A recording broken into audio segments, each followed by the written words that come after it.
Okay, welcome everybody to Valentina Scarponi's PhD defense. My name is Philipp Katta. I'm from University of Basel. I'm president of this PhD defense. I would shortly like to present the committee that we have as external committee members. We have Franziska Mathis-Ulrich from University in Erlangen, and we have Emmanuel van der Poorten from University in Leuven, and then we have as the internal supervisor from supervisor, we have Stéphane Cotin, Florent Najot, and Michel Dupré. And I would like to remind Valentina that she has like 45 minutes for her PhD presentation, and I wish you good luck. So Thank you. The stage is yours.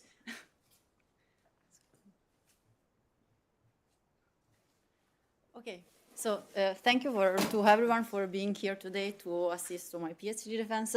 And today I will present you the work that we developed during these past 3 years on the development of tools to assist the clinician during endovascular interventions. First of all, a little bit of a context. Endovascular interventions are the main therapeutic solution adopted today to treat endovascular diseases. These kind of diseases are the main cause of death worldwide, and they can affect different districts of the body, such as, for example, the brain and the heart, but also other districts such as the liver and the kidneys. This kind of intervention owe their great success to their minimal invasiveness and to their low cost.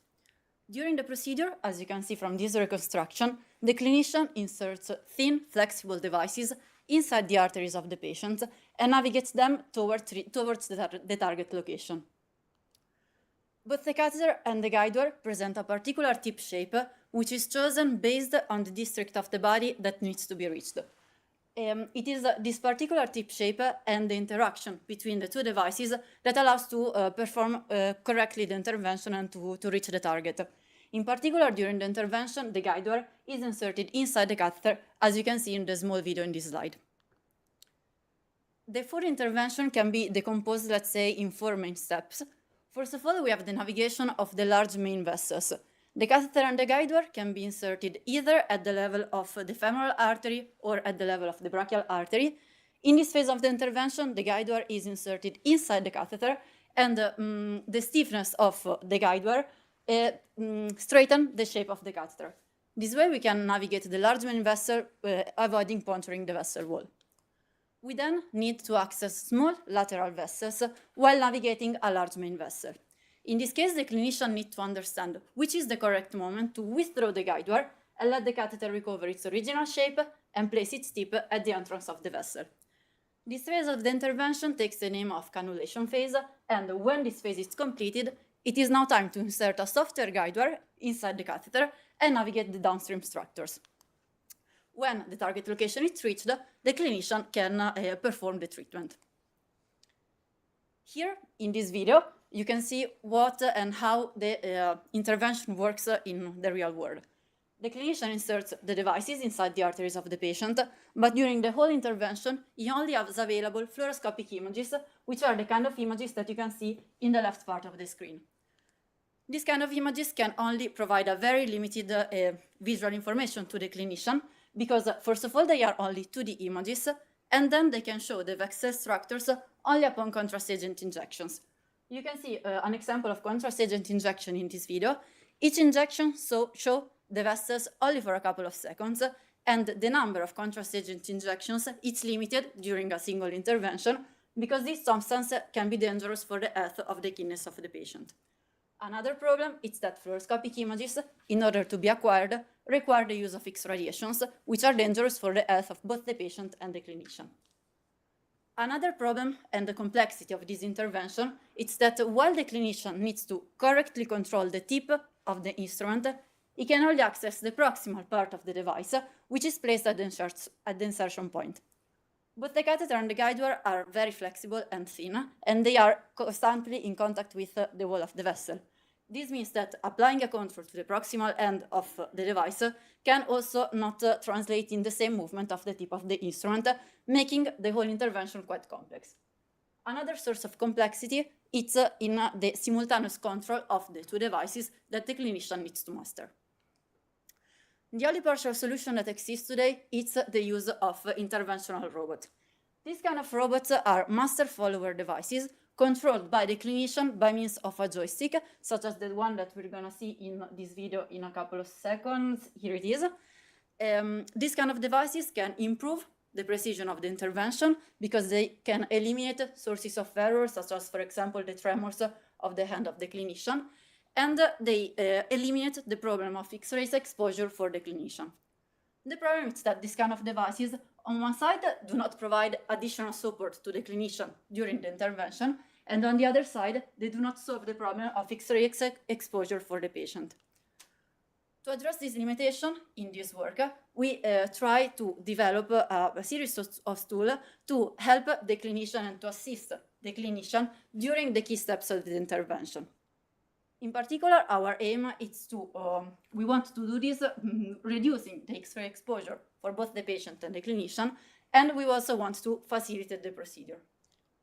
In order to do that, given the expertise that we have in the team about simulation tools, we decided and we tried to use simulation tools, and we asked ourselves whether it is possible to use simulation tools to attain our objectives, so to reduce the X-ray exposure for the patient and the clinician, and to facilitate the procedure. In particular, in this work, we wanted to use simulation tools to do two main tasks. On one side, we wanted to enrich the information provided by the fluoroscopic images, and on the other side, we wanted to improve the autonomy of the robots. In order to do that, we worked on two main axes. On one side, we wanted to develop a system with a minimal impact on the way the interventions work today. And for this reason, we developed the enhanced fluoroscopic images system, which overlaps on the fluoroscopic images additional information. On the other side, we wanted to develop something with more, let's say, with an eye to the future. And we tried to develop algorithms, always using simulation tools, to make the endovascular robot smarter. Let's start with the first system that we developed in this work. In particular, here we focused our attention on the cannulation phase of the intervention. The cannulation phase of the intervention, just as a small recall, it's the phase of the intervention in which the clinician needs to access the small lateral vessels while navigating the large main vessel. The clinician needs here to understand which is the correct moment to withdraw the guide wire and let the catheter recover its original shape. And this can be quite complex, so understanding when it's the correct moment to perform the cannulation can be complex because the clinician has only available fluoroscopic images and he needs to simultaneously control the two devices. To overcome this limitation, researchers today have developed two, let's say, main types of system. On one side, they developed augmented reality and virtual reality systems. These systems overlap on the operative field information about the shape of the vessel and the internal structure of the patient. On the other side, they developed simulators in order to help the clinician to train and to master the combined and the control of the catheter and the guide wire. The main drawback of this kind of system is that, first of all, they are essentially visualization and training systems, which do not provide additional support to the clinician, and they do not provide additional support to the clinician. In order to overcome this limitation in this work, we decided to develop what we call the enhanced fluoroscopic images. These kind of images are able to overlap on classical fluoroscopic images the shape of the vessel that we are navigating and what we called the predicted catheter shape. The predicted catheter shape is shown here in green, and it shows what would be the shape of the catheter if the guide wire was withdrawn in that exact moment. This helps the clinician understand which is the right moment to withdraw the guide wire because he can directly see on the fluoroscopic images which would be the position of the tip of the catheter if the guide wire was withdrawn. In order to develop such a system, we need two main elements, let's say. First of all, we need a simulated environment because we need to show on the fluoroscopic images something that is not there on the operative field. So we need a simulation to create our predicted catheter shape. On the other side, we need to know where to place this predicted shape, and for this reason, we need a set of instruments to measure the 3D shape and position of the catheters and guide wires on the operative field. Starting now with our simulated environment, here in this case, our main requirement is to have a real-time accurate simulation. Indeed, we want to show to the clinician the predicted shape of the catheter as he is navigating the real devices. So having something that is real-time for us, it's a main requirement. In order to obtain such a system, we need two main elements. We need to model the physics of the devices, and we need to model the interactions between the devices and the vessel wall. Starting now with the modeling of the devices, to do this step of the process, let's say we have several options. Some work use 3D models and 3D elements to model the physics of the instrument, modeling also the volume of catheters and guide wires. But in this work, we decided to model the physics of this instrument using one-dimensional elements, which model the cross-section of the devices as a point with inertia metrics. We then chose as a mechanical model for the catheter and the guide wire the Timoshenko beam theory, and in particular we decided to stick with this kind of model because it helps us in the computation of the contacts. We solved the physics of this model using the finite element method, and in particular we performed our simulation in the SOFA framework. To tune the mechanical and geometrical properties of the catheter and the guide wire, we used properties of real devices. For the length and the diameter of the instruments, we used the length and the diameter provided by the producer of the devices. But when it came to measuring somehow and to retrieving the young modulus, we didn't have directly this property from the producer. And for this reason, we decided to perform a bending test, both in the simulated world and in the simulated environment and in the real world. In this case, we constrained the two devices on one side, and we let the other extremity of the devices to deform under the gravitational force. We then modified the young modulus of the devices in the simulated environment in order to match in the simulation the same shape that we were seeing in the real world. Here you can see in this slide the parameters that we use to model our devices. And now it is time to model the contacts between the devices and the vessel wall. Here, the first thing that we need is to retrieve somehow the anatomy of the patient. In order to do this, we can use CTI or MRI images, which are usually available before the intervention because the clinician needs this kind of information to study the situation of the patient. And in order to retrieve the model, we can segment this kind of images. And to do that, we have available AI tools which give as output the segmented model, which is also quite accurate. In our work, we modeled the contacts using, once again, the SOFA framework. And in order to model the interactions between two objects, the SOFA environment, first of all, solves the physics of the devices as if they were completely separate, so as if they were not interacting.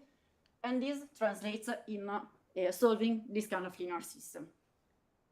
The second step of the process involves the real collision computation, let's say. And in this case, first of all, we detect and we understand which are the points between the two objects that are in contact. And then we apply a force to these points in order to avoid the interpenetration between the objects. To compute this force, we have to multiply the interpenetration distance by a matrix W, which is the matrix of the linearized constraints. And in order to compute this matrix, we have to multiply a matrix that contains somehow the constraints and the matrix A that we saw before. The second part of the process is an iterative process. And in our case, the problem is that the matrix A that we just saw, it's an ill-conditioned matrix. This happens because we have a high number of contacts between the devices and the vessel wall, and because the devices have a high stiffness and they are light devices. This leads to convergences issues and, as a consequence, to a long simulation time. The first solution that we kind of developed to solve this problem is to perform a diagonal scaling to improve the conditioning of the matrix A. The problem is that in this case, we managed to improve the stability of the system, but on the other side, we impact the physics of the problem. To solve this limitation, but to keep the advantages of the diagonal scaling, we performed what we called a modified diagonal scaling, in which we acted only on the second phase of the contact resolution, and in particular, we performed the diagonal scaling only on the inverse of the matrix A in order to improve on one side the stability without impacting the physics of our problem. In this kind of problem, so in our simulation, we not only have interactions between the devices and the vessel wall, but we also have interactions between the devices themselves. Indeed, we insert, in this setup, the guide wire is always inserted inside the catheter. This means that we have a high number of contacts between the catheter and the guide wire, and this leads, with the process of computing the contacts that I just described, to long simulation time. To solve this limitation, we decided to adopt in this work a model that was developed by Lenoir et al. In 2006, which models the physics of the catheter and the guide wire as if they were a single object. In particular, here we modify the bending stiffness of the catheter and the guide wire of a single object as the guide wire is inserted inside the catheter. To validate somehow the model that we used to model the physics of the instrument and the properties that we used to model our devices, we compared the combined shape of a guide wire inserted inside the catheter, both in the simulation and in the real world, and we have obtained, in this case, an error of 2 millimeters. As you can see here in this video that shows an example of our navigation inside the vessel, we obtain, with all of these elements, a real-time simulation. Concerning now the measurement system that we chose to retrieve the device's position and shape, in this case we have several different options. Our first option is to use classical fluoroscopic images. These kind of images have the advantage that they are readily available because we use them during the intervention. But the problem is that in order to retrieve the 3D shape of the instrument, in this case, we would need to use biplanar fluoroscopic images, doubling the dose of X-ray exposures for both the patient and the clinician. Another possibility that we have is the use of electromagnetic sensors. These kind of sensors are small, so they can be integrated in catheters and guide wires, but the problem in this case is that their measurements are sensitive to electromagnetic disturbances. The operative field is full of electromagnetic disturbances, and another drawback of this kind of sensors is that they can measure, each sensor can measure the position only of one point. So we would need several devices all along the catheter and guide wires. Another option, so the third option that we have, is to use optical fibers. These kind of devices are very thin and long devices that measure the 3D shape of the instrument all along their length. They also have a high interrogation speed, but the problem of this kind of devices is that they have a sensitivity to twist. Anyway, given the good properties and characteristics of this kind of sensors, we decided to use optical fibers in this work, and in particular we used fiber-Bragg grating sensors. These kind of sensors are a modified, kind of a modified optical fiber in which the index of refraction has permanently been changed along the fiber. Each region of the fiber that undergoes this modification in the refraction index takes the name of grating, and when the fiber is modified, the wavelength that is reflected by each grating changes. Measuring this change in the reflected wavelength, we can reconstruct the strain, and given the strain, we can reconstruct the shape of the instrument. The problem is that when applying twist to the fiber, we measure high errors in the retrieved shape, so in the measured shape, that goes up to 10 centimeters. This happens because both when we are twisting the fiber and when we are bending the fiber, we introduce a strain inside the fiber.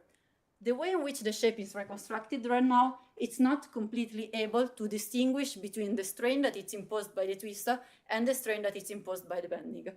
For this reason, part of the strain that comes from the twist, it's interpreted as strain that comes from the bending, and from this we get our errors. What we noticed anyway, it's that while we have errors, the main error that is introduced by twist, it's a shift in the reference frame in which the shape is reconstructed. We decided to use this information coupled with the information that we have about the anatomy. So starting from the anatomy, we can retrieve the center line, and we decided to perform what a kind of rigid registration between the shape reconstructed by the optical fiber and the center line of the vessels. In this case, this method is a method that can work because our vessels have a diameter between 3 and 5 millimeters. But the problem with this kind of solution is that we do not compensate for the twist. So part of the shape of the fiber can be still reconstructed outside of the vessel wall. To solve this problem, we decided to develop what we call an FBG-driven catheter simulation. In this case, we regularized the data coming from our FBG sensor with our physical model. We can this way kind of add the constraint to the reconstructed shape about the vessel wall, and we can obtain a system such as the one that you can see in this slide. Here we were inserting a catheter equipped with an optical fiber inside a real phantom, and as you can see, we can reconstruct the movement of the catheter inside the anatomy in a pretty smooth way, respecting the constraint of the vessels. We now have all the elements that we need to produce our enhanced fluoroscopic imaging system to help the clinician during the cannulation phase of the intervention. We tested and we tried to assess the precision and accuracy of our system by inserting a catheter equipped with an optical fiber inside the phantom that you can see in this slide. So our catheter was equipped with optical fibers. We also were using a guide wire, and we were performing the navigation of this phantom. And in particular, we stopped this navigation in 8 different districts. For each of these districts, we compared the predicted shape of our catheter, so the shape predicted by our system, and the shape of the catheter after guide wire withdrawal, so the real shape of the catheter after guide wire withdrawal. In this case, we have obtained an error of 1.1 millimeters on the plane of fluoroscopic images, and since all of our computations are performed in 3D, we also computed the 3D error, which is of 2.4 millimeters. These errors are in the range of errors that are considered acceptable to use a system in the clinical practice. For this reason, given these good results, we decided to switch and to pass to a user study. And in this case, our user study involved 4 different subjects, 3 a non-expert user and an experienced clinician. In this case, we asked to each of these subjects to perform the navigation using 3 different kinds of information. On one side, using classical fluoroscopic images, using then fluoroscopic images superimposed with the shape of the vessel, and then using our full enhanced fluoroscopic imaging system. This user study showed a 56% intervention time reduction, leading to, as a consequence, also to a lower X-rays exposure for both the patient and the clinician. Sorry, okay. It is now time to switch to the second system developed in this work, to talk about our devices controller. In this case, we focused our attention on the navigation of the small downstream vessels. While navigating small downstream vessels, it is necessary to overcome several subsequent bifurcations.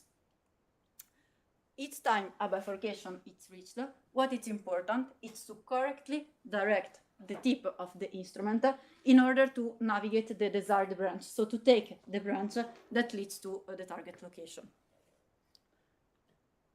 This work is inserted inside the framework of the control theory. The control theory is a theory that allows us to find the control that leads the system to transition from the current state to the desired final state. In the classical control theory, what it's usually done is that, first of all, we try to find a model to model the physics of the system, and then we try to invert the relationship that we found in order to find the control that leads the system to transition from the initial to the final state.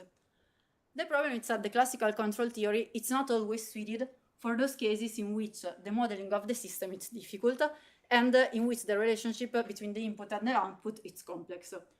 Unfortunately, this is exactly our case, because we are trying to model the physics of a flexible device navigating an anatomy, And we also have contacts between the devices and the vessel wall, making the modeling of this kind of phenomenon possible but complex, and as a consequence, it can also be complex to invert this relationship and use the classical control theory. An alternative, in this case, it's the use of what was defined by De Silva as intelligent control, which are a class of controllers that uses, in general, machine learning algorithms and that are suited for those cases in which it is difficult to build a precise representation of the problem. Among the other possible algorithms, there are also deep reinforcement learning algorithms, which are suited for those cases in which what we want to do is to find the control to perform a certain task.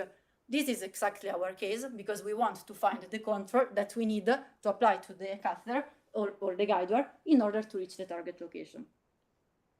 Just as a small recall of what deep reinforcement learning is, in the deep reinforcement learning framework, we have an agent, which is constituted by a neural network, which interacted with an environment by means of actions. This agent receives from the environment an observation that describes somehow what is the effect of the action that the agent took on the environment, and the agent also receives from the environment a reward function. These reward functions helps the agent to evaluate the action that it took. Several works in the literature use deep reinforcement learning algorithm as to develop controllers for the endovascular navigation. The majority of the work use as input of this deep reinforcement learning controller fluoroscopic images. Given these fluoroscopic images, the controller is able to compute the controls, so the translation and the rotation, that it's needed in order to reach the target location.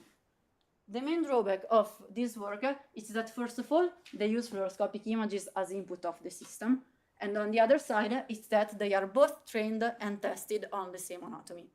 This can be a problem because when we want to apply a system to the clinics, so to real scenarios, we need to be ready to navigate anatomies that also change during the navigation.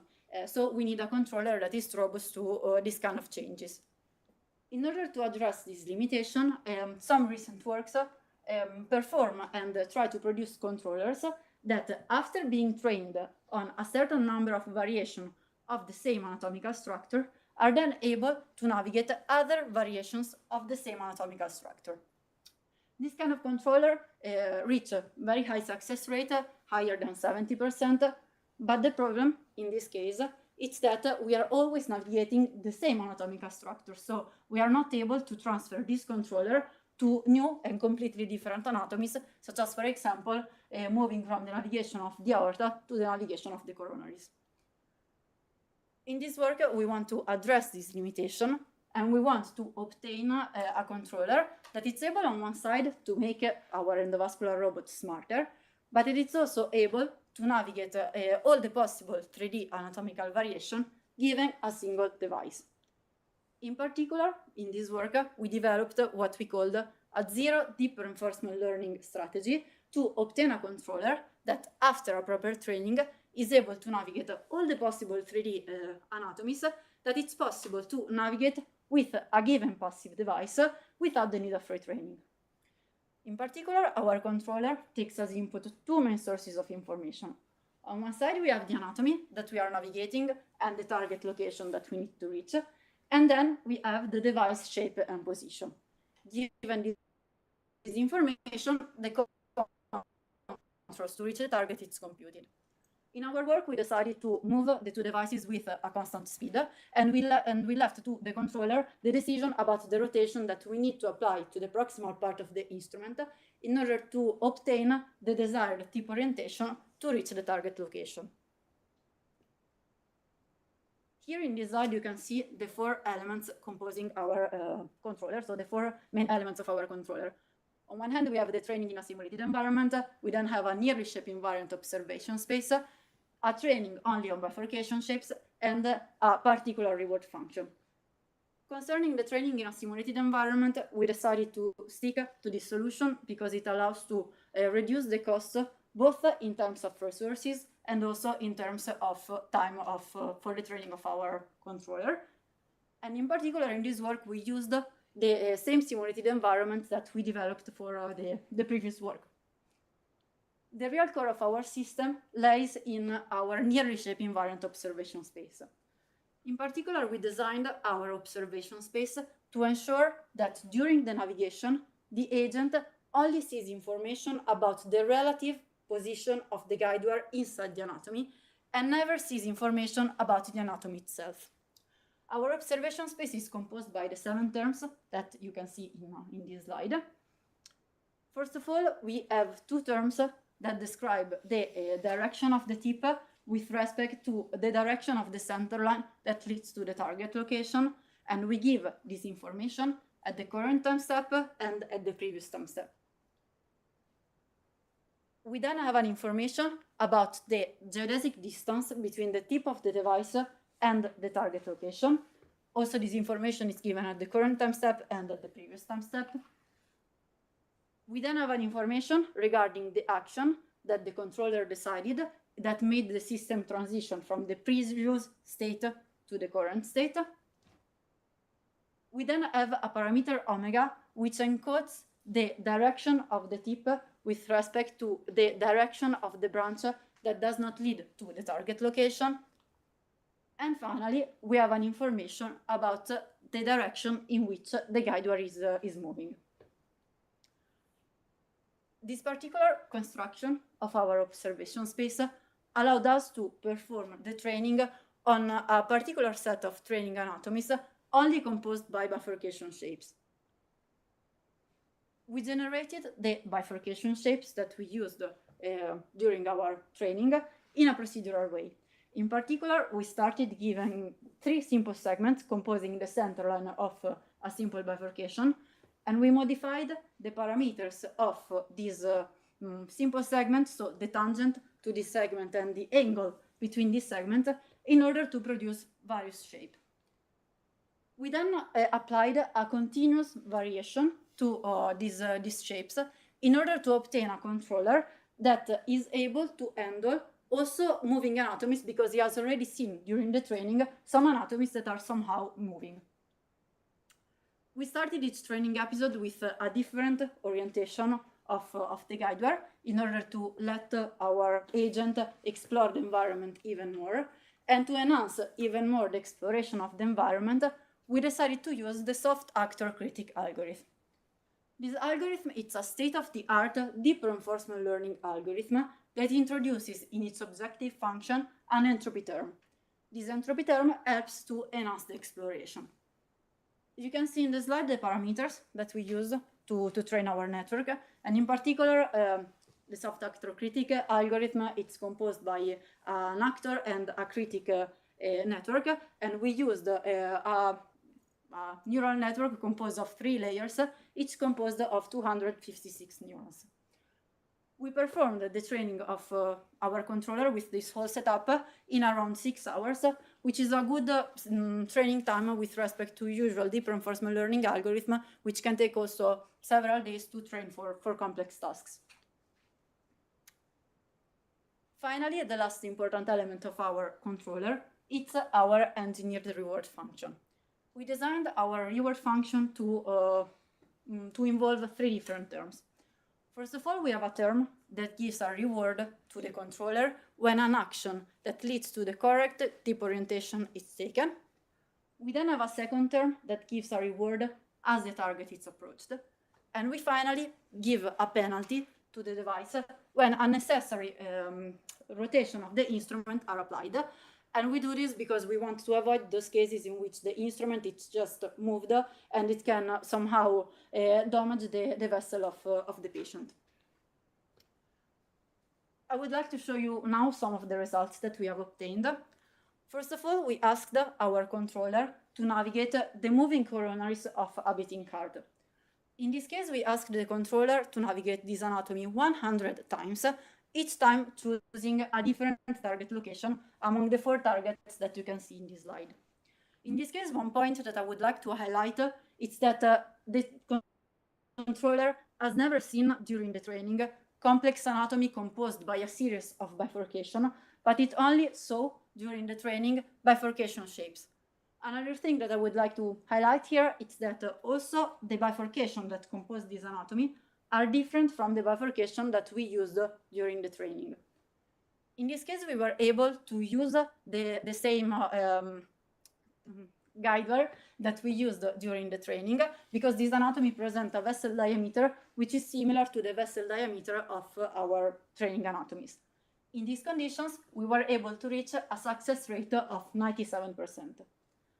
Given these good results on a realistic anatomy, we started to ask ourselves what are the next steps and what do we need to transfer our system from the simulated environment to the real world.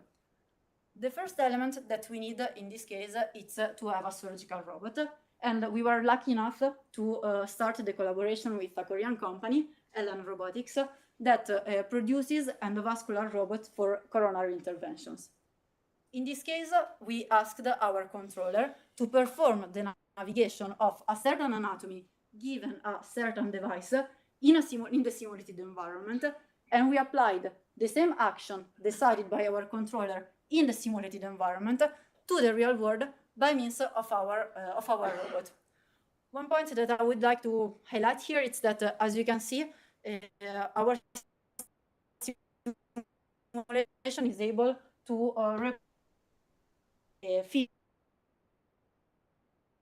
physics of the real instrument in open loop. Given this kind of setup, we were able to reach the target location in 5 out of the 6 possible target locations that we have in this anatomy.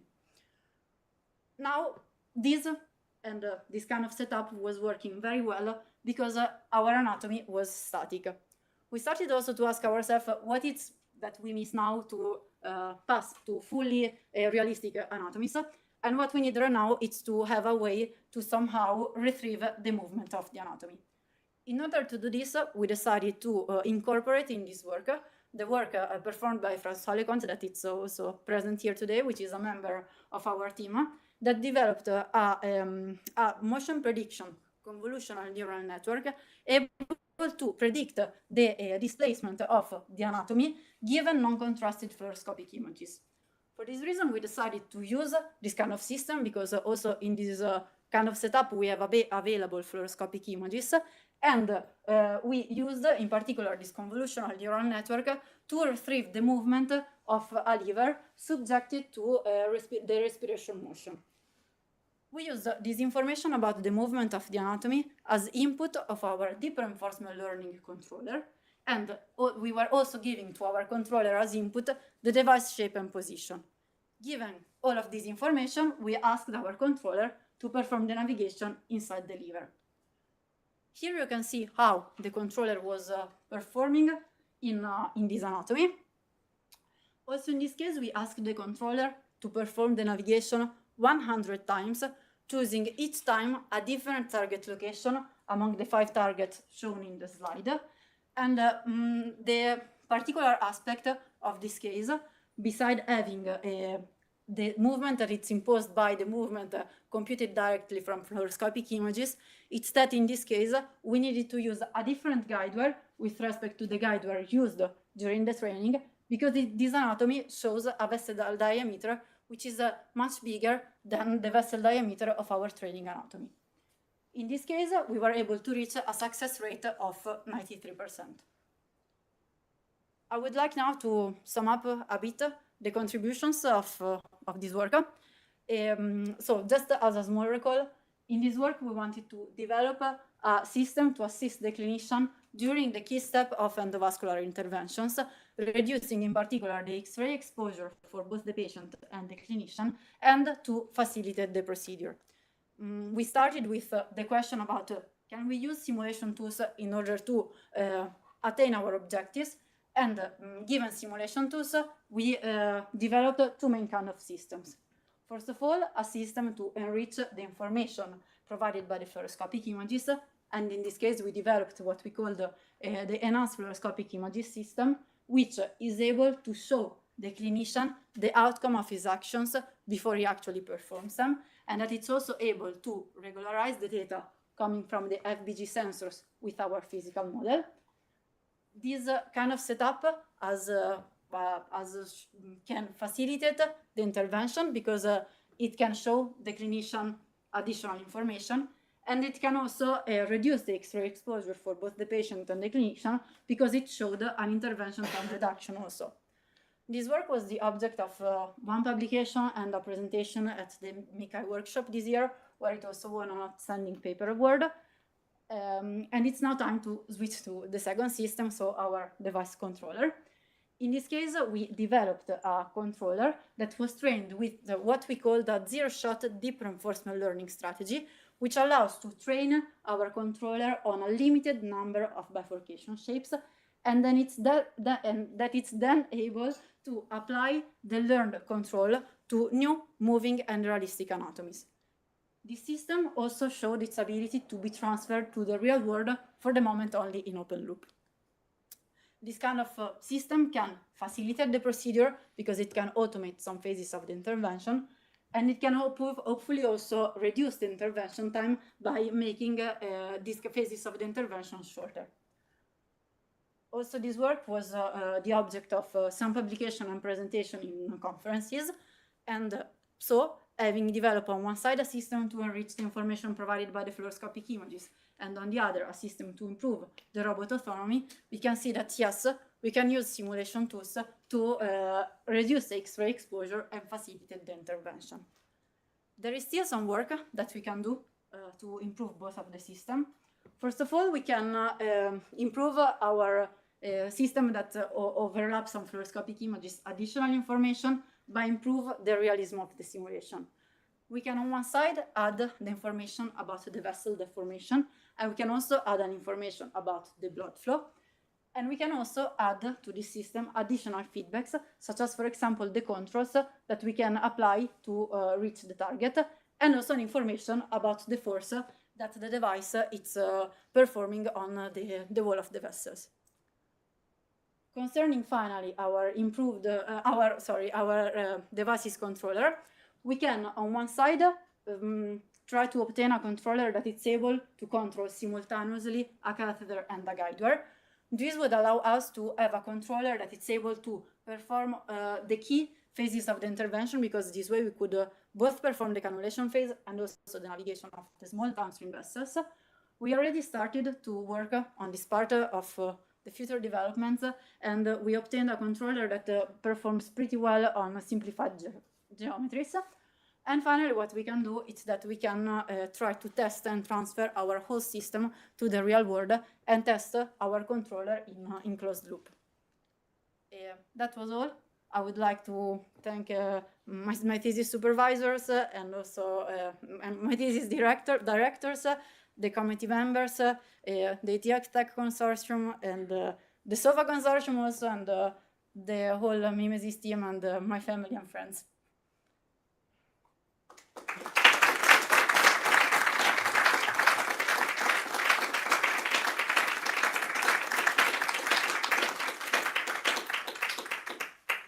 Okay, thanks a lot, Valentina, for this excellent, very comprehensive presentation. We now come to the questions part, where Valentina will be grilled about her PhD topic and beyond. And we start with our external experts first. I would like to ask Franziska to pose her question. Sure. Well, thank you very much for your wonderful presentation, and congratulations to your work. It's really nice work. Thank you. I would start with the usability study you did. Yes. So when reading this, it seems you only consider time relevant for this usability study. So what about, first question is, what about other factors? Did you consider those, and why or why not? And also, what, for example, what kind of reactions the physicians have? So maybe they're more... It's okay. Yeah? Keep on going. Okay. Don't worry about it. Maybe there were other reactions which were not just time. And then the third question on the usability study is, it seemed you only had one person during that usability study. What does that mean for the entire study, right? And how would you? What are the limitations? Yes, so I would.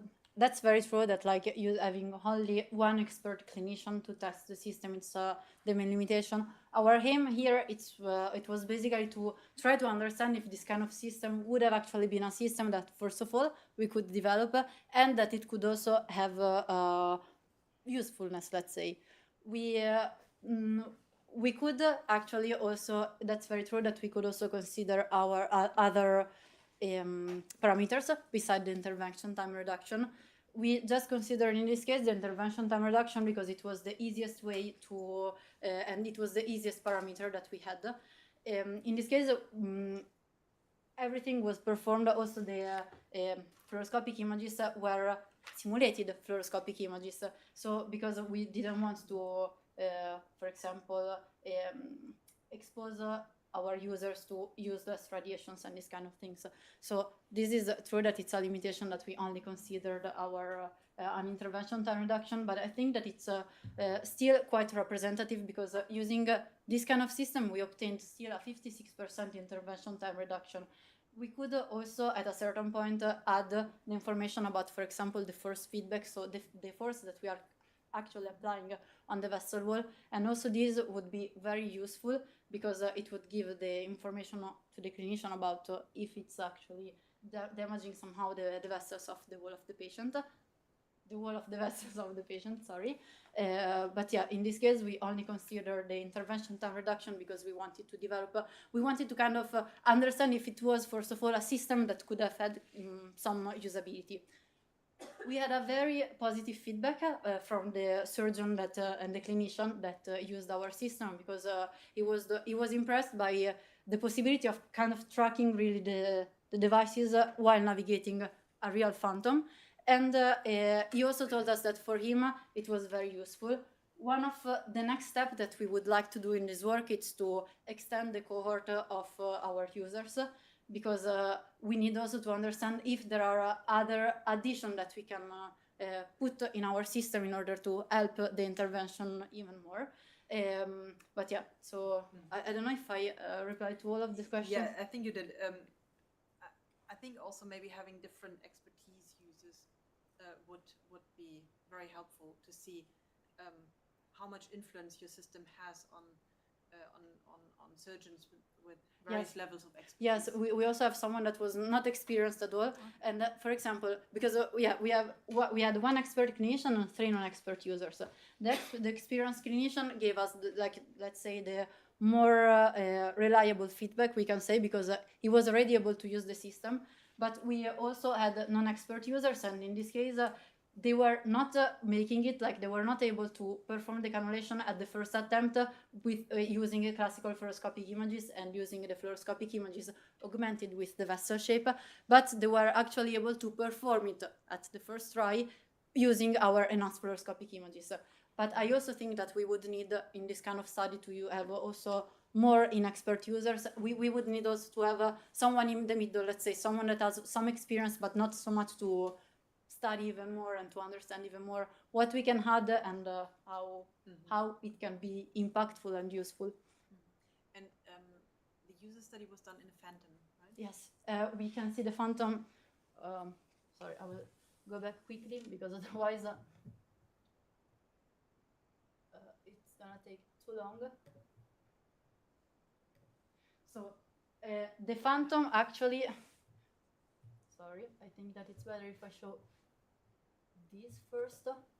The phantom was this kind of phantom, so the orange one. And during the user study, we were covering the phantom in order to not let people have also information about actually seeing the phantom. So I'm wondering, did the users say anything about the realism of the phantom, of using the catheters in the phantom as well? This is why we would like to improve also, for example, our simulation and to add our elements to our simulation, because in our simulation we are simulating some kind of friction between the device and the vessel wall, but it's very small. We know that this should be also realistic because we have blood in the vessels, so we shouldn't have a high friction coefficient between the vessels and the devices. But improving the simulations, it can actually also we have to study this. We have to study the impact of adding complexities in our simulated environment to see if it actually impacts also the usability and the user experience. That actually brings me perfectly to my next question. If you can tell us a little bit about your modeling assumptions when it comes to the vasculature, Yes. and also on the guide wire. So on the vasculature, I'm not quite sure if you consider deformations. No, we consider it rigid, and then we consider Okay. the movement. So we were moving actually our anatomy, but we considered our vessels. In this case, our vessels were rigid. Okay. And other assumptions. So we were not modeling the blood flow, and that's why we think that maybe it can be useful also to, at a certain point, add also the effect of the blood flow. And in this case, it would be also very useful probably to add the vessel deformation when applying this system to the cannulation of the coronaries, for example. Okay. And when it comes to the guide wire, Yes. you said you use beam theory, which is, if I remember correctly, mostly accurate for small deviations. Small deviation. Sorry about. If you consider beam theory Yes. for modeling your catheter and your guide wire, Yes. is that relevant for your work, or are your deformations small enough? My deformations are small enough. The devices shouldn't go while using them in the clinics to the plastic region.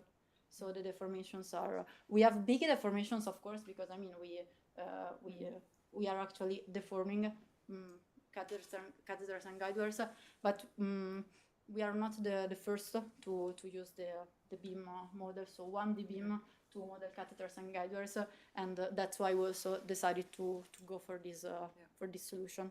Okay.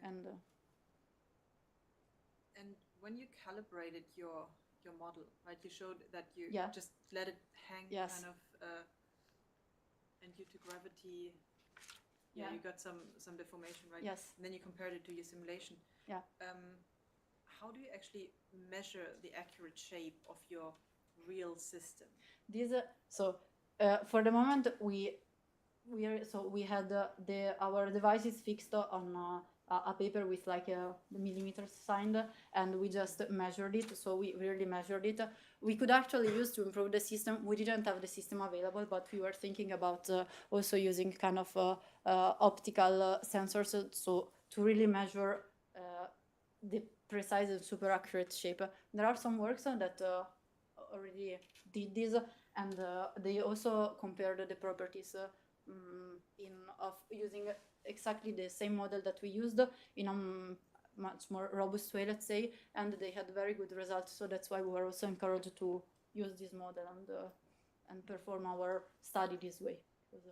And also we had also kind of another test about this model when we used and when we compared what we were seeing in the simulation and in the real world while performing the navigation of a real phantom in the second part of the work, because the model there was fitting pretty well the reality. Okay, thank you. And then I was curious, on your very first slide, I think you showed the different tip shapes of Yes. catheters. Did you actually consider this in all of your work? So did you always model the different tip shapes, and then also when it comes to reinforcement learning, for example, did you test out the different catheters also when you do the deflection prediction, or did you just choose a couple of them? So for each anatomy, also I just chose, starting from the first system, I used the Cobra catheter because it's the catheter that it's actually used in the clinics to perform this kind of intervention, and in this case we only use that catheter. For the autonomous controller, let's say, there we used for each anatomy a single device because it was already adapted to navigate that anatomy, but actually the device was changing between the different anatomies because not all the anatomies that I showed were using the same guide. So all of the anatomy that I showed here actually were using different devices. So each time we didn't need to retrain our controller, but we were changing the representation of the tip. I don't know if I should maybe say some more words about this because I think I'm that it's curious pretty. who chooses the catheter type and the guide wire type, the combination? For this in the clinics, it's very dependent on the clinician, But because in your it's work? in my work we asked for the first part of the work we asked the clinician what was, because we had no idea, so we just asked him what was the good catheter, and he actually gave us the copper catheter to make our tests and so on. So for the first part of the work, we decided to use this kind of work, and for the second part of the work, we just chose a device with the correct curvature of the tip that we needed to reach our target. So for the second part of the work, it was more us, because we wanted first of all to see if the system can work. So if our controller, because our main aim was to be able to navigate different possible anatomies without the need of training on simple geometries. So that's why we didn't focus too much on, for example, using different devices and so on for the same anatomy, but we were changing the devices between the different anatomies because we were observing the. But this is very dependent on the operator, because each operator uses different. And then I'm actually curious, because every operator uses different catheter Yes. or guide wire, even combination. Do you think your controller would have different success rates, let's say in the same anatomy, using different types of catheter guide wire combinations, or maybe in other words, where in your controller comes the shape of catheter and guide wire? Where does it come in? I will show you just one slide because it will help me to better show what I want to show. Okay, so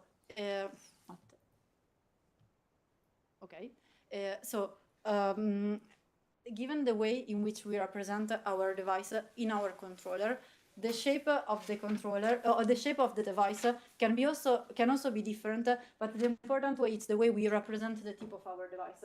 In this case, as you can see here, we always represent the tip of our device with a series of segments, let's say, and the important part is how we choose these segments. This is something that we need to do by hand, let's say, but it's something that does not impact the training. So we do it when we then switch the device. We change this representation of the tip, always using segments, but we just place the segments in different regions to be able to actually represent well the shape, and the controller does not need to be retrained to use the new device. I don't know if I correctly answered. I think kind of I got it. Okay, great, thank you. Do you still have time? Yeah. Okay. Then maybe a few more questions on reinforcement learning. Yes. Very general. First of all, why did you choose reinforcement learning and not imitation learning or something else? Okay, we decided to use reinforcement learning because, for example, imitation learning always relies on a user, someone expert performing the intervention, so performing several insertions, and then training the model on these demonstrations. And in our case, we wanted to have something that didn't need this part because it's still time consuming. We need to find someone that does this. So we decided for this reason to use more deep reinforcement learning. And in general, we decided to use a deep reinforcement learning controller and not a simple controller without machine learning, let's say, because we saw, for example, we based on the theory of controls, for example, and so that since in our case also the model can be pretty complex, we wanted to go with the deep reinforcement learning, which can handle complex relationships in our environment, and that it can also be should be more robust to changes between the simulation and the real world to reduce the gap between the simulated and the real world. And we kind of had good results testing it in open loop, but we need to have a test in closed loop to kind of completely assess this one. And then when modeled as a Markov decision process, right? When modeled as a Markov decision process, yes. Then the environment must be fully observable and the yes.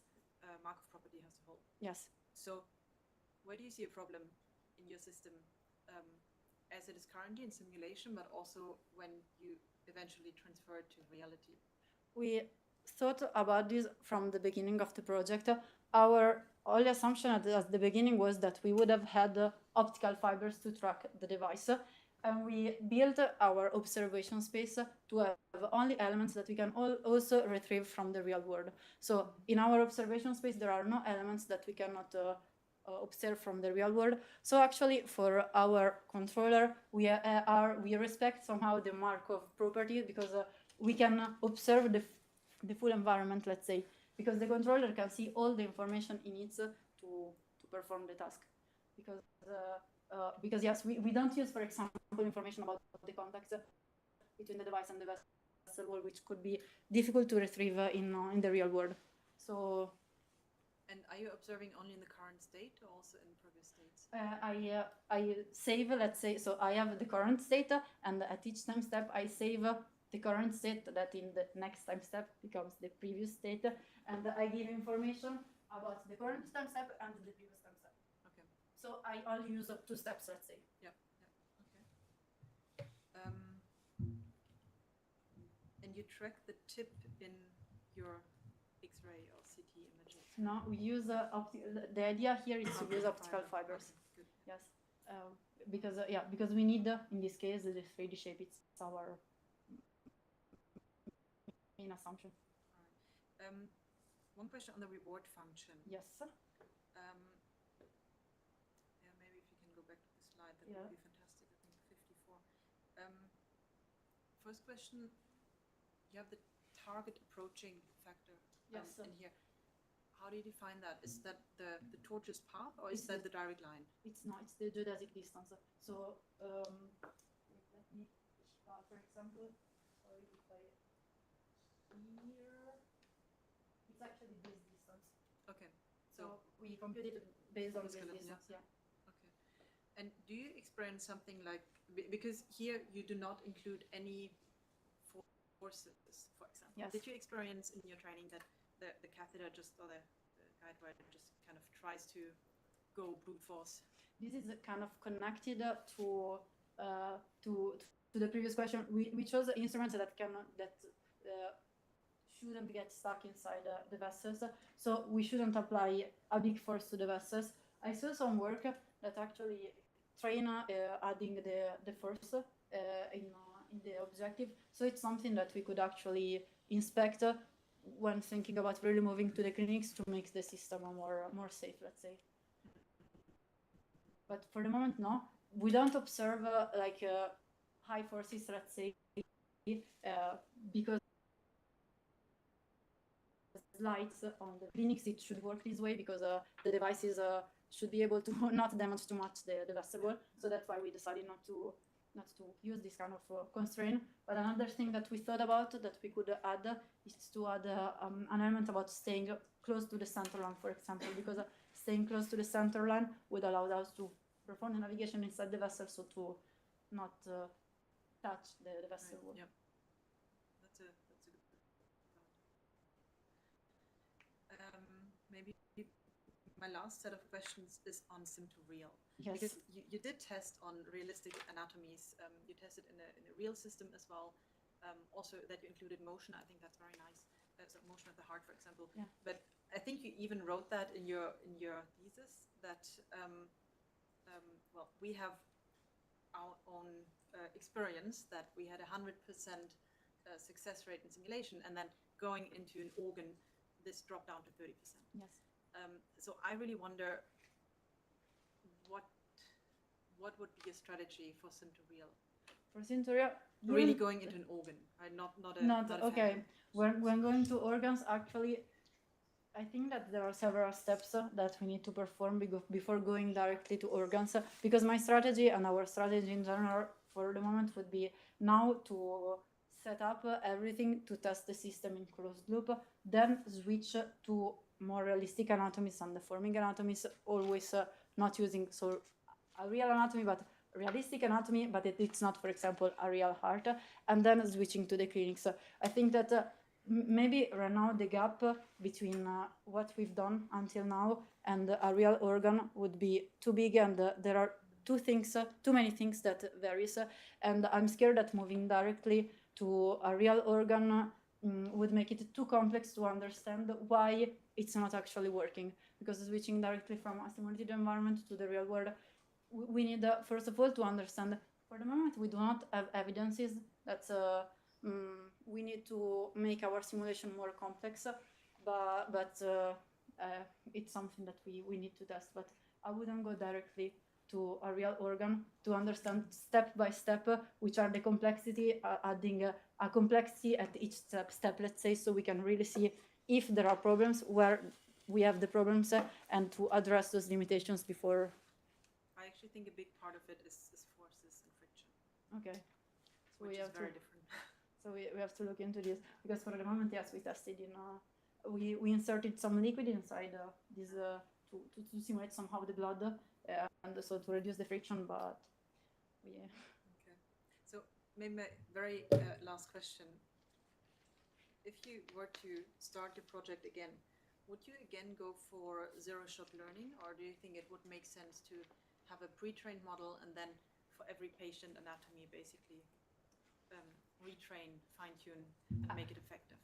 I don't know if it's too, I don't know, optimistic, let's say, but I think that zero-shot learning, it's very nice, because when you have a new patient and new anatomy, you don't need to retrain. So it takes out a degree of complexity. So if for the results that we have up to now, I would say that I would start again with this idea of zero-shot learning, because it allows not to retrain at each time that there is a new patient. And I think that it can be nice, for example, also in the clinics, because I don't know if it's very accepted by the clinician, for example, to need to do additional step, for example, for each patient before the intervention. So this way it would be just a system that works, but yeah, hopefully it's not too optimistic.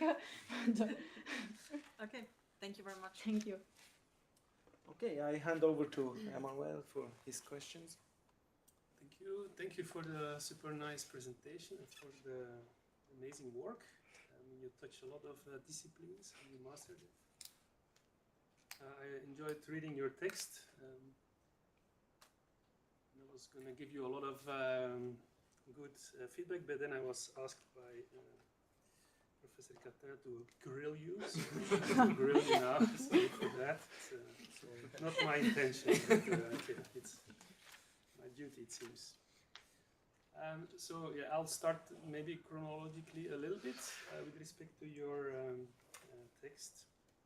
So you start by simulating the guide wire and the catheters. Yes. And it was already touched a little bit for the models that you're using. You're comparing the Timoshenko model with the Kosrat-Roth model. Yeah. And then you somehow choose for Timoshenko. Yes. You have like a table where you compare those. Yes, I can find quickly the page. Yeah, maybe I should do that. Sorry. I think.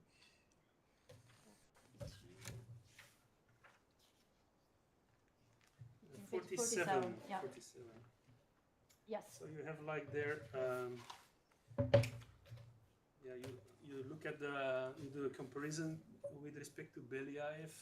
Yes. And apply different loads. Yeah. And then you have like a beam which is relatively thick. Yes. I wonder in how far did you check that the deformations that you're having in this model that you do, based on which you then do a selection, correspond to the deformations and the stresses that you expect in your guide wires. Did you check that, and could you comment on that a bit? Yes, to be completely honest, we didn't check the strains inside the devices. In this case, we decided to perform this test to see which model was more accurate in terms of simple beams.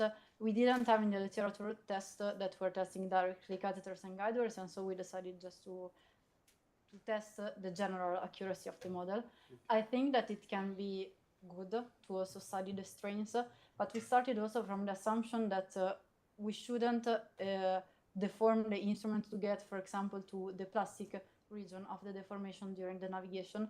And that's why we also thought that the strains for the moment were not so important for the development of this work. So we needed the deformation, so we need to know how much we... Yeah, but you did yourself an experiment whereby you suspended the catheter, right? Yes.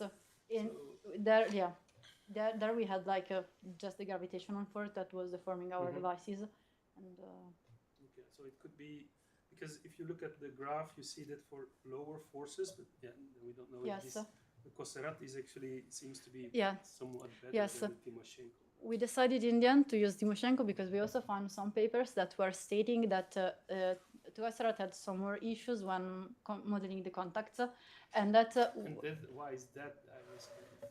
I It's very dangerous to rely on papers. To No, make that's- decisions. Be careful about that. that's also very true, but we so for example also when modeling the devices with Koserat, it's a completely different way, it's a completely different approach with respect to Timoshenko, and using Timoshenko was also kind of easier using Timoshenko, it was easier also for us to model the physics of the two instruments together with the work that was already developed by Lenoir et al. So there was on one side, so we relied a lot, to be honest, on what we saw in papers and on the experiences of other researchers.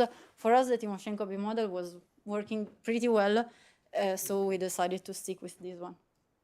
Okay, so you had on slide 19, Yes. where you showed the deformation, Yeah. which is amazing. I wonder if you do this experiment several times, is the shape not varying more than? So there is on one side one problem about the device because, for example, this catheter, for example, it's not usable anymore because it's changed completely its shape after all the tests that we did. So there is on one side this kind of problem, and then what we did in this case to try to see if we actually chose good properties for our instrument, it's that we compared. Sorry, I wanted to go back to the other slide. Okay. Using those properties, we tried to see if we were correctly modeling the two devices together. So, and in this case, we tested two different scenarios. One scenario in which we just pushed forward the tip of the guide wire with respect to the tip of the catheter, and another instrument in which we arrived with the tip of the guide wire at the tip of the catheter. We compared these two shapes and we measured the error. And when we saw that we had good results, we thought, okay, we found kind of good properties because otherwise also here we wouldn't have the same results. Yeah, I think there is a huge amount of variability, and then I think the closed loop approach that you propose makes perfect sense. I agree with that. You have a video on slide 15. Yes. Whereby you show actually how the Yeah. retraction of the guide wire then Yes. leads to a pre-bend, and you compare the Yeah. and you compare the result.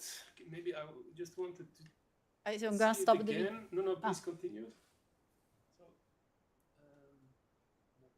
here, if we now you're gonna retract the guide Yeah. wire, right? So if you retract it, I wonder, while retracting, it already bends. Yes. Why is your guide wire? Does it have a pre-bend or No. something? Or Yeah. it's softer at the tip. Yeah. Okay. Then it's fine. That's perfect. That was yeah. Impressive. Yeah. Okay. I don't have anything else to add. Yeah. So the modeling of the guide wire. Yeah. So we already agreed. So you do Timoshenko. That's great. These guide wires are uniform, as it was. It was straight. In our case, the guide wire. In all your models, you. Here we used a straight guide wire and a curved catheter. Okay, but you sometimes also have let's say you model a curved. Yeah. How did you model the pre-curvature? I didn't see that in the equations actually. It's so also in the model. What do I have at the beginning? It's that we have a rest shape of the instrument. So the shape that the instrument would have if no force would been applied. So that's how we model the complex shape and actually this shape. Okay, so it's your neutral state is already deformed. Yeah. Okay.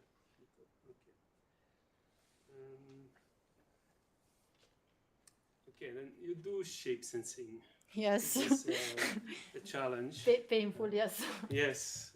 So you have you developed, you had somehow issues with twist. A lot of issues surprising. with twist, yeah. Surprising. But in the end, you get very good results. Yeah.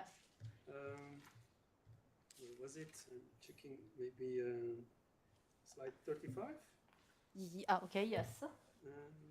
Where you mention like errors of 2 millimeter. Yes. But these are a little bit optimal, right? You also had in some cases that error was rather 20 millimeter. This is something different because here we were comparing the predicted shape of the catheter, so this green shape, with the real shape of the catheter after guide wire withdrawal. In this case, we were relying on the sensors to measure the shape, and we wanted to see if our predicted shape was the same as the shape of the real catheter after guide wire withdrawal. But when it came, and here we regularized already the model with also the physics of the instruments. When only using the fibers by themselves, we had also high errors, also in order of 10 millimeters in the reconstructed shape. So not when used with catheters and guide wires, let's say. Okay. And in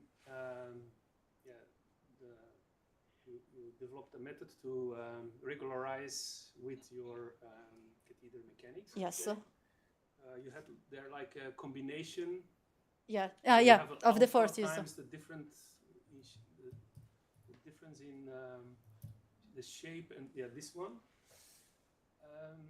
Here I wonder these values that this alpha times XFBG, that's like a correcting factor that you kind of simulate. Yes. And then this pushes to align your FBG estimate with your simulation, right? Yeah, that's correct. What we did in practice, it's that we had kind of springs between the shape reconstructed by the fiber and the model, and the shape of the fiber was pulling the physical model, and when there was there were the cases in which the shape was reconstructed outside of the vessel, the FBG shape was pulling the model outside of the vessels, but the vessels were imposing the constraint and correcting somehow this way the problem of the twists that were occurring while we were navigating, because we were pushing forward our device, and in some moments we were imposing without the FX. I have this part and that you described, right? Yeah, actually, the external forces. What I have one slide that I didn't show. That actually. Oops. Sorry. So the external forces are the contact forces and the forces that we apply to the device. So we push the device. So F external are these kind of forces, and then we have the part that comes from the model, so X simulation and X FBG, that are the positions computed by the model and by the FBG. Yeah. Did you? I wonder, did you check the amplitudes of these forces there, Fx, and then of alpha times X minus X? No, I didn't compare. I didn't see which of the two was bigger. To be honest, and whether they are like realistic. And Be but we 5,000 Newton and 5,001 Newton, and that is.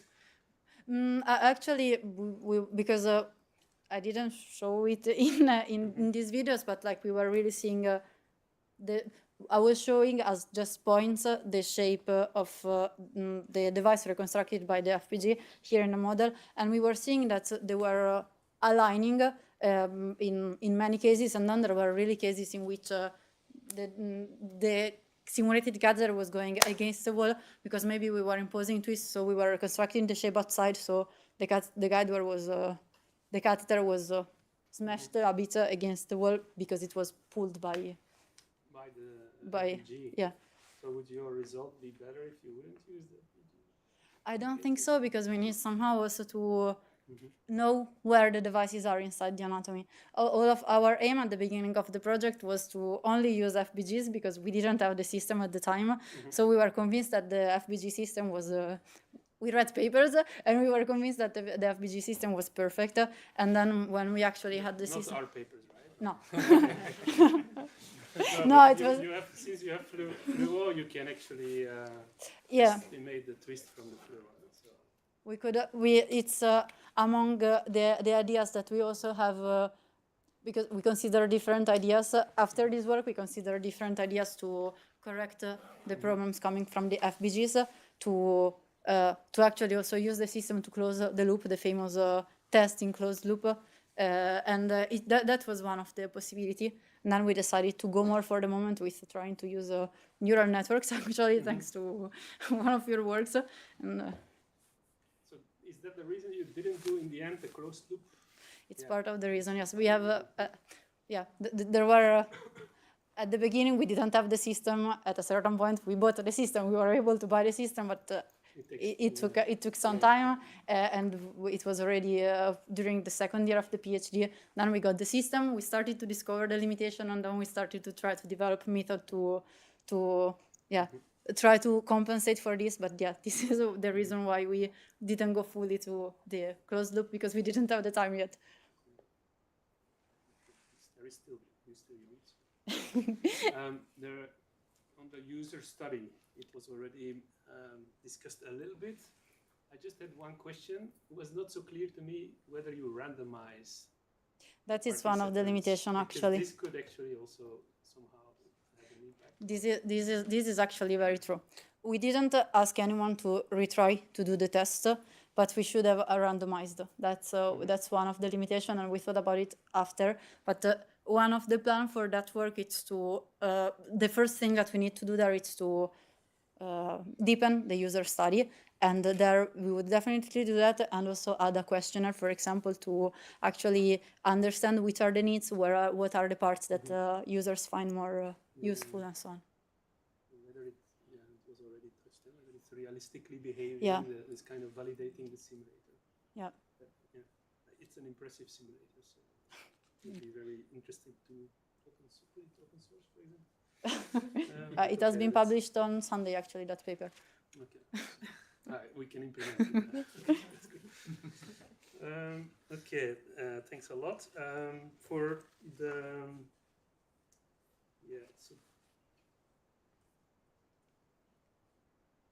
for your control. So you have like these different parameters that you use for your soft actor critic, your reward function, and so on. Which makes perfect sense. And you also did a lot of effort in engineering the observation variables. Yes. And that seems to work super nice. One of the parameters I don't see in there, which I would expect there, is actually the insertion length. Yes. Because I mean, this has a big impact on how the action is transferred. Could you comment on that, and does it make sense, or is it not really? In our case, I think that we didn't insert the insertion length because we train on the bifurcation shapes, and then we test on complete anatomies. So when we test on complete anatomies, the insertion length is much longer than the length that we have when we are only navigating a single bifurcation. And this would add in the observation a parameter that the controller has never seen during the training. And this would, I think, make the controller not understand in which state it is and not be able to perform correctly. That's why we didn't put it. We tried at the beginning, and that was the interpretation that.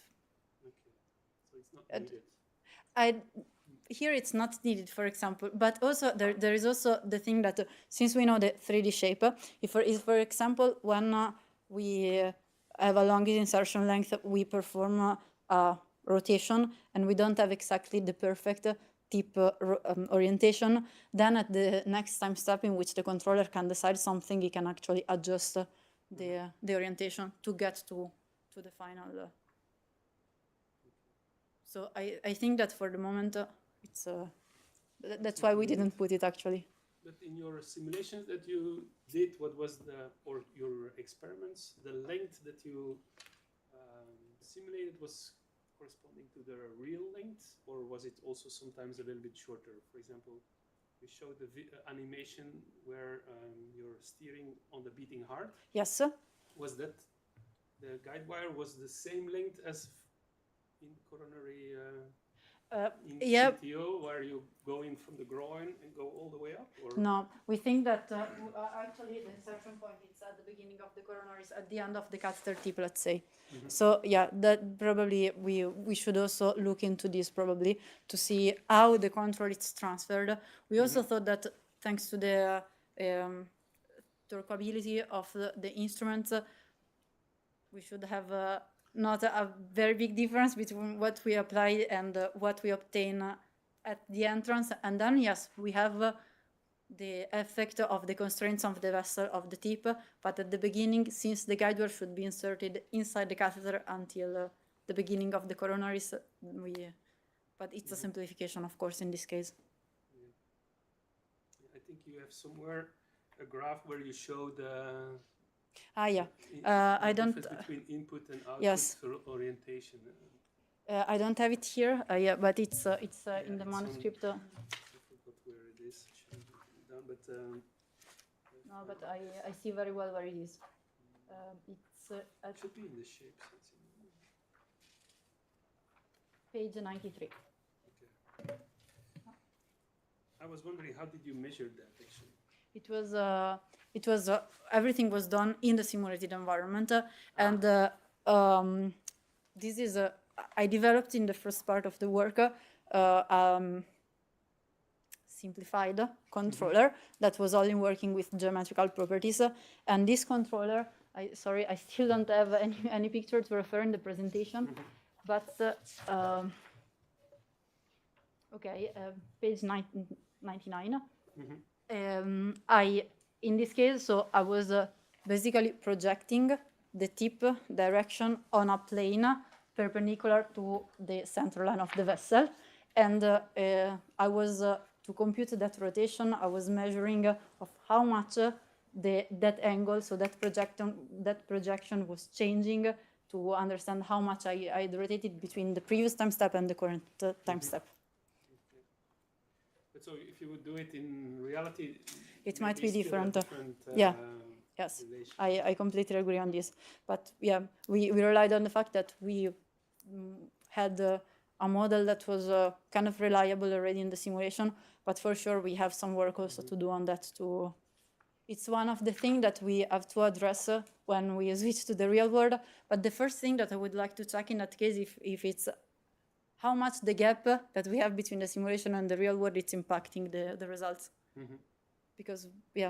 Because for the moment we didn't see anything in the that screen. It's down. Okay. We can look there. Yeah.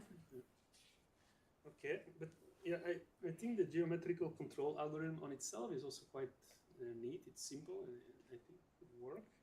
Do you think it could be just using this shape sensing and your mechanical model? How would that compare to, for example, reinforcement learning approach? I am not actually sure that it would work in all the cases because when we switch to the real world, we might have uncertainties between the anatomy that we are navigating and the real anatomy. The geometrical approach there, it's strongly relying on what we have in the simulation, and everything needs to be perfect, and it's not able to handle any kind of difference between what it sees and what it's actually there. So I think that we decided to switch to deep reinforcement learning to have something that is more robust to the differences that we can have between the anatomy that we are navigating and the real anatomy. Okay.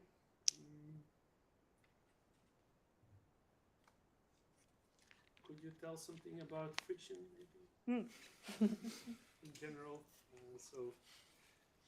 in your you do in your last chapter or one before, you do actually this coordinated control of the two, the guide wire in the catheter. Would you expect you did an experiment where you show how it bends out when you retract it, right? I have also here. This one I have it here. I don't know if it's page 136. Here I have this, but it's already on the control side. Sorry, it's not. I don't think that it's this one you were referring to. No, it's a bit earlier. 100 slide, page 136, figure 8.6. Okay, Uh, yes. this- Yeah. Yeah, so you're simulating there, or this is a simulation, right? Or Yes, is it a sir. measurement? No, this is a simulation. It's Yeah. always a simulation.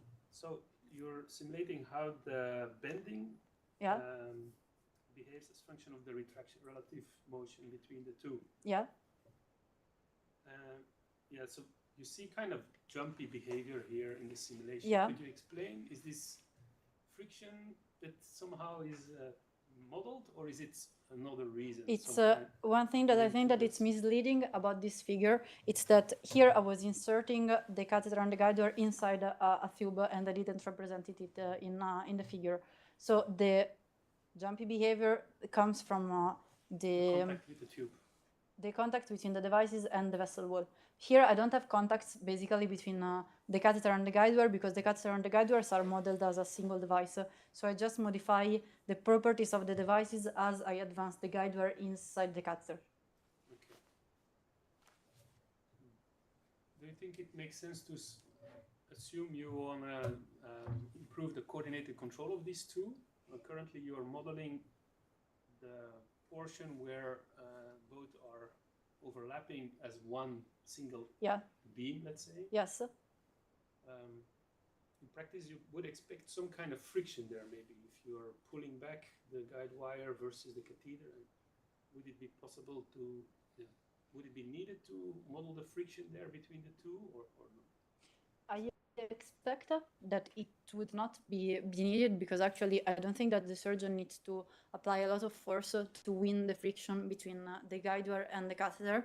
In this model, this cannot be accounted for, because we decided to use this model to solve the problem of the real-time simulation, to have something that works in real time and not needing to model the contacts between the catheter and the guide wire. So here it would be difficult to add in this model this parameter of the friction. We would need to simulate catheters and guide wires as two different devices that interact between them. It would still be possible, and I think that it's something that we can think about doing if we see that transferring this system to the real world wouldn't work because of some kind of variables such as this one. So we could think about like complexifying the simulation to also take into account for this.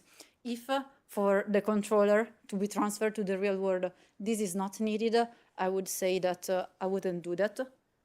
But it's to test and to see if it actually works in the real world, I'd say to...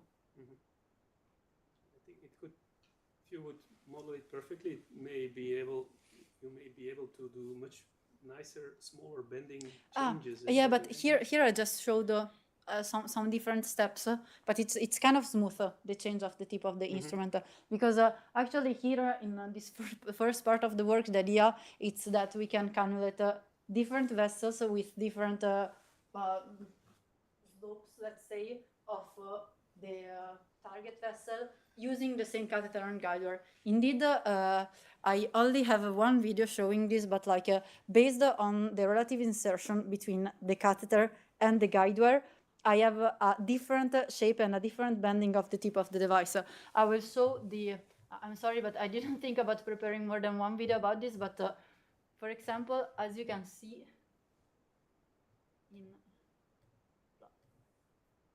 okay, I need to make it go.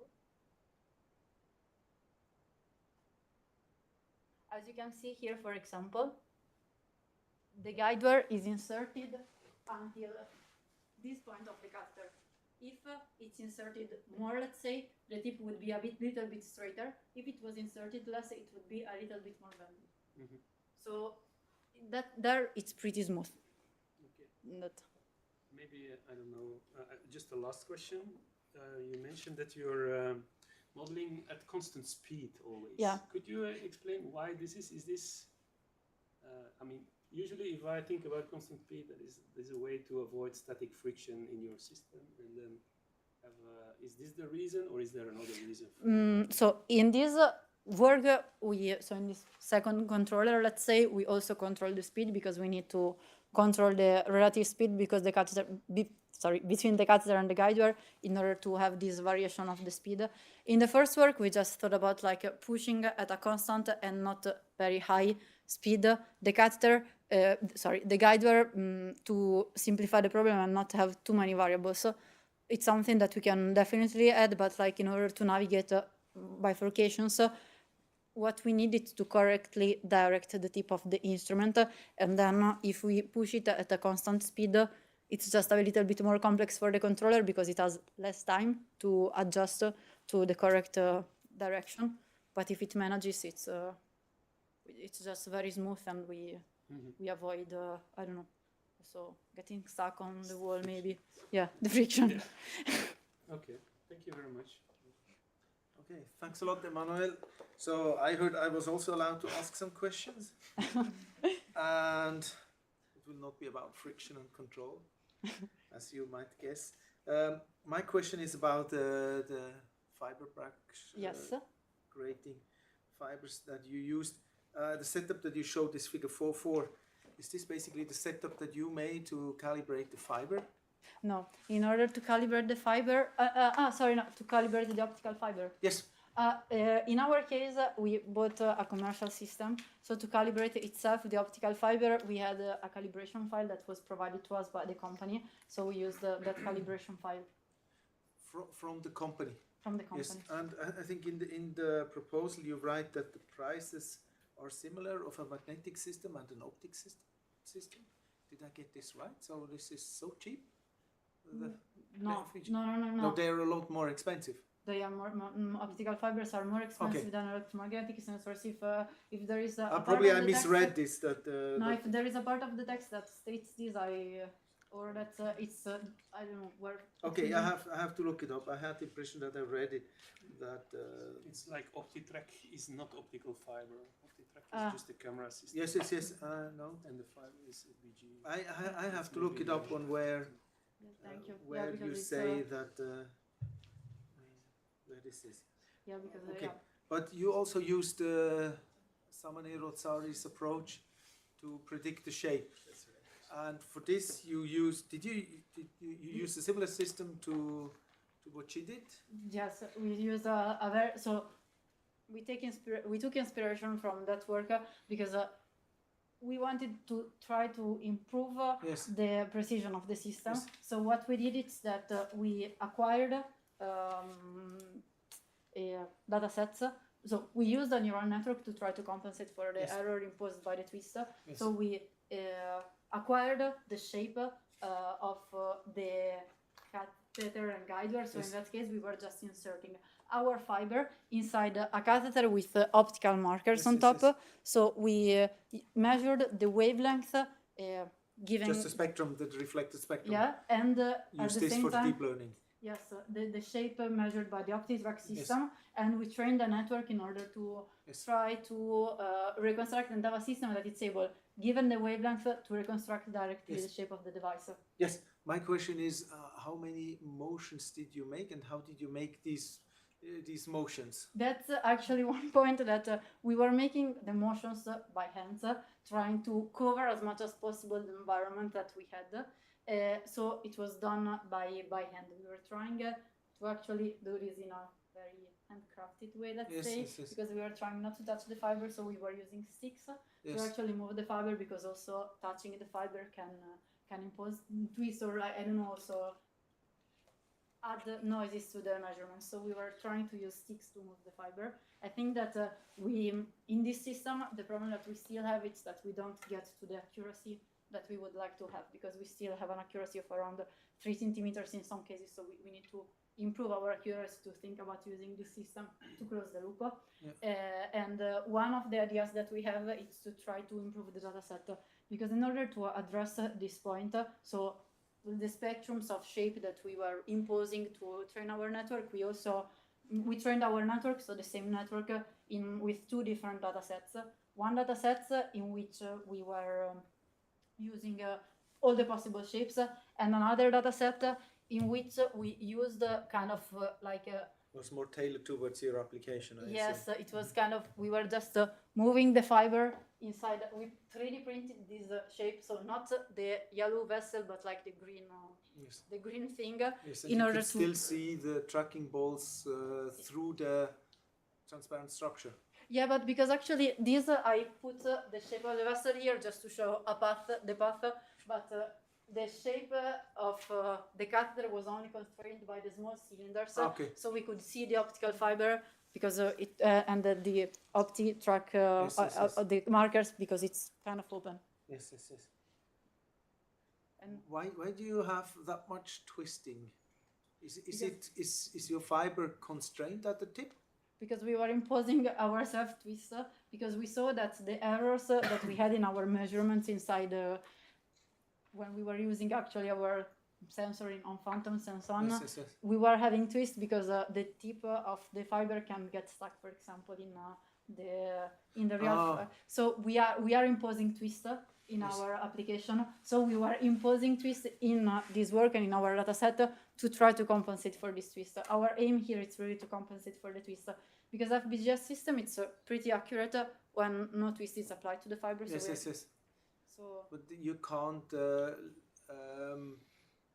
have an unrestricted tip where the fiber can actually freely rotate within your sleeve.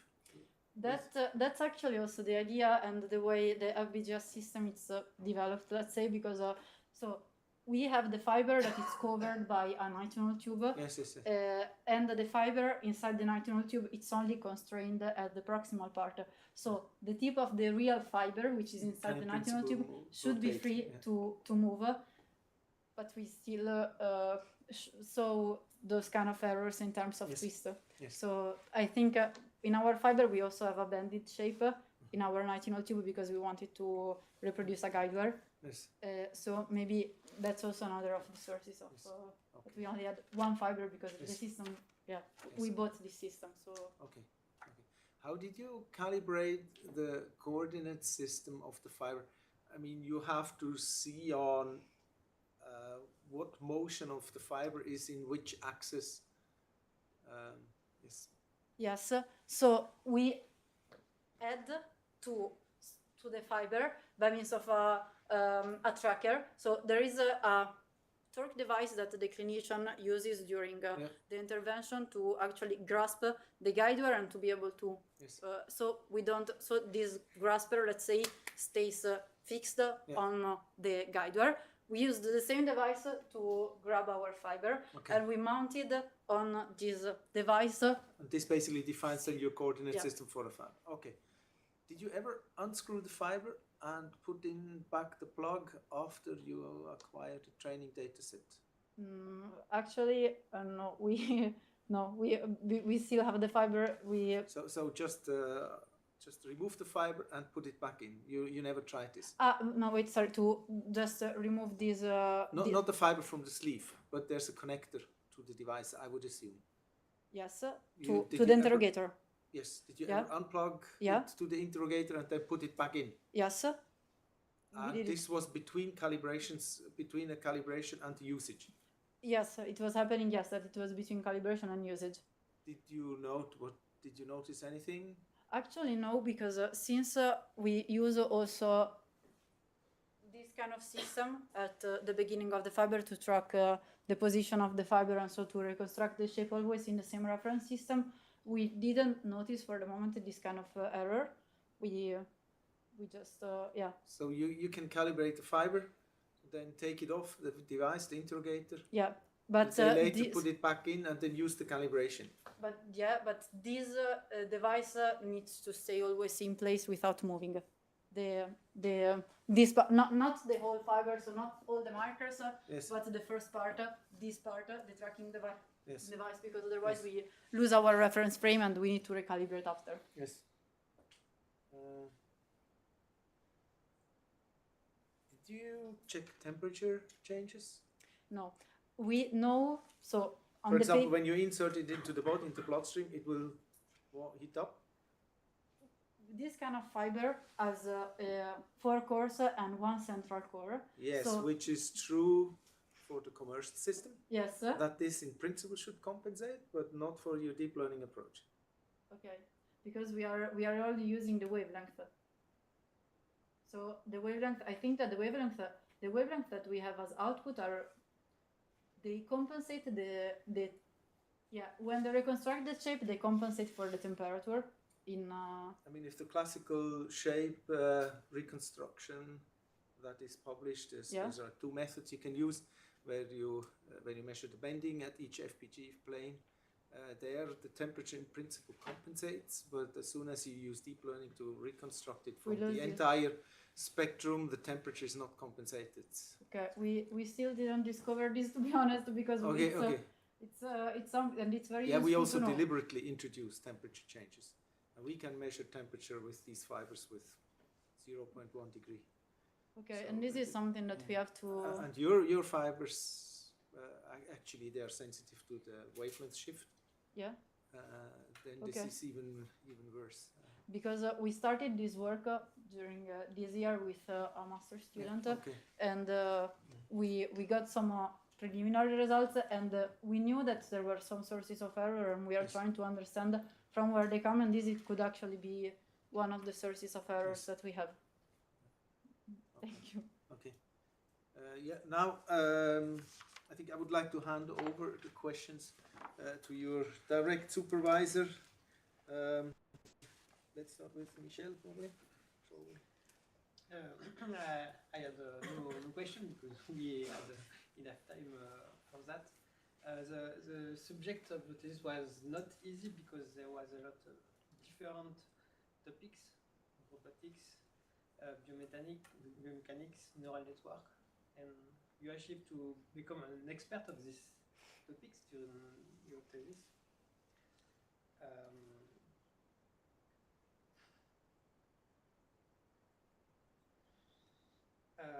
Your work was huge, and there was some problem during your thesis. For example, the first fiber that we had don't work. You highlight that, and with the second one, we find some solution to use it. It's a very nice contribution, I think. Thank you. Our role as a supervisor was to say you that Valentina, don't stress so much. But I think it is a part of you, and it can be sometimes positive, but don't stress too much. Because you achieve a lot of beautiful work and nice scientific contributions that you can pride of you. And it was a pleasure to be your supervisor. It was a very pleasure to work with you, and I hope that we continue to work together a little bit more. Thank you. So you already got the first laudatio. Let's see whether Florent has a question. Yeah. Thank you, Philippe. So first, I would like to thank the member of the committee for accepting to evaluate the work of Valentina, especially to Francisca and Emmanuel, who have made thorough review of the manuscript. I want to thank also Stefan, who was the one who was proposed initially the project. I'm very happy to have partnered on this very interesting field. So at the intersection, as Michel mentioned, and this intersection of robotics, simulation, artificial intelligence.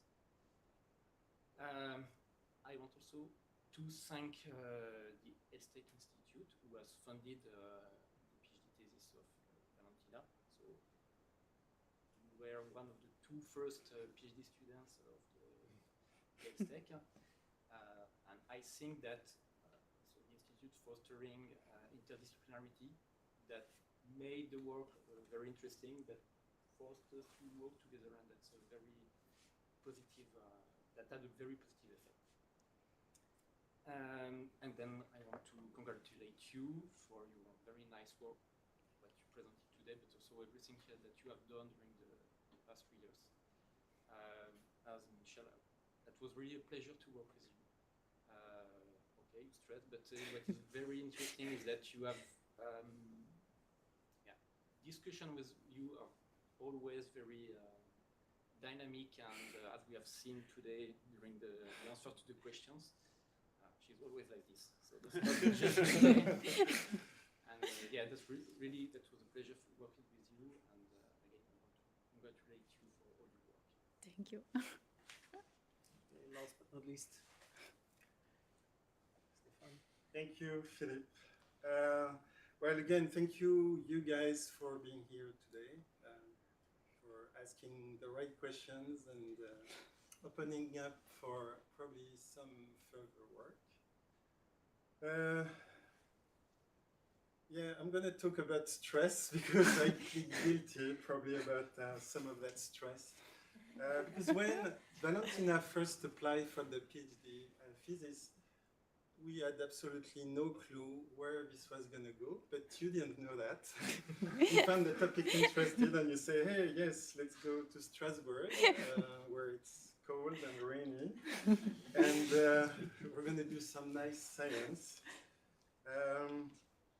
And then we struggled, really, at the beginning, because we really wanted to have a new contribution in this field of neural network controller that we actually tried to do first without using a neural network, but that didn't work either. And then we had some ideas, and we discussed about 1,000 times about this, and every time we thought we had it right, it was always missing a little bit of something to get it work. But eventually it worked out, and in the meantime we also developed this advanced navigation system, which was a very nice contribution.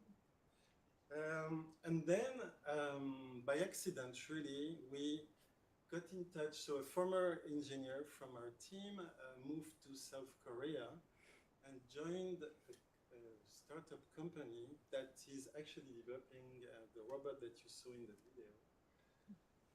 And over the time, we discussed about this, and they invited us to go to Seoul to present our work that they found very interesting.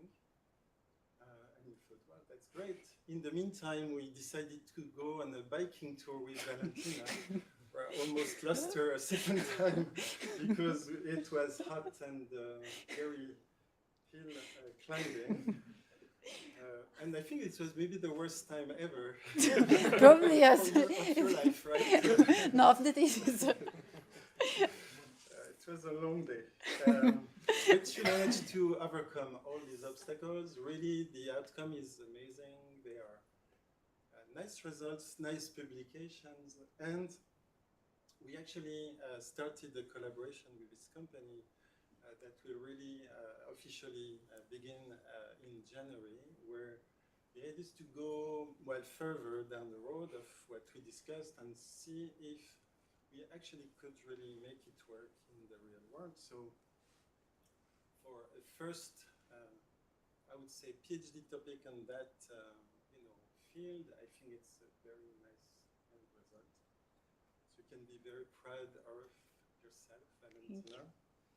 And to use a word you use very often, I think you are incredible. Thank you. Okay, all right. Thanks a lot. Now is the time. I was told that all those of you who hold a PhD, we will not take your certificate, have the right to ask a question. Am I mistaken? No? Okay. So no questions or no PhDs? Okay. Then I think the audience has to leave, as well as the candidate. Everybody gets out, we stay here, and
Were they muted during our discussion?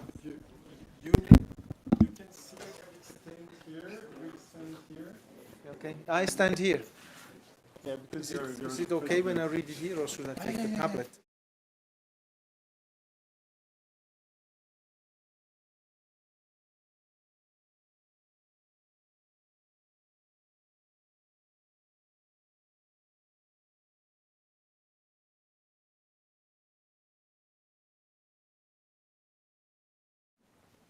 blue shirt or Oh yeah. sweater guy here. Philippe as well, huh? It was not planned. Yeah, yeah. Thank you. For a bit of more colorful. The blue wave.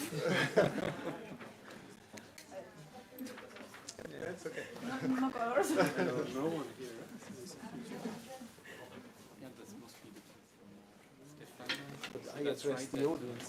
I address more the audience. Or Valeria. Okay. Okay.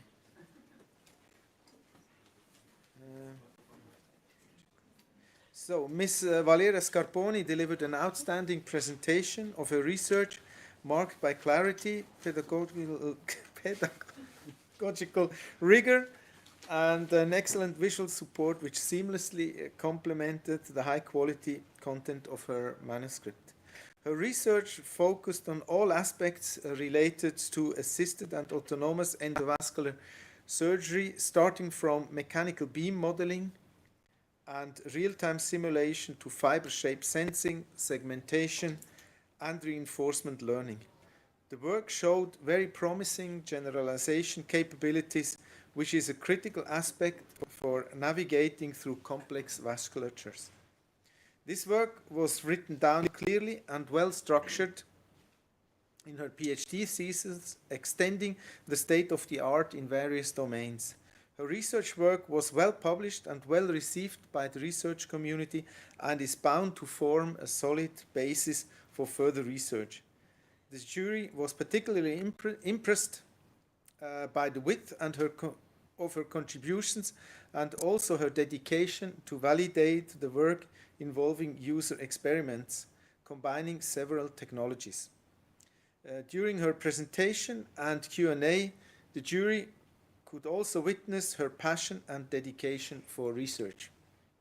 In recognition of these achievements, the jury extends its warm congratulations to Ms. Valentina Scarponi and awards her the degree of Doctor of the University of Strasbourg. Congratulations.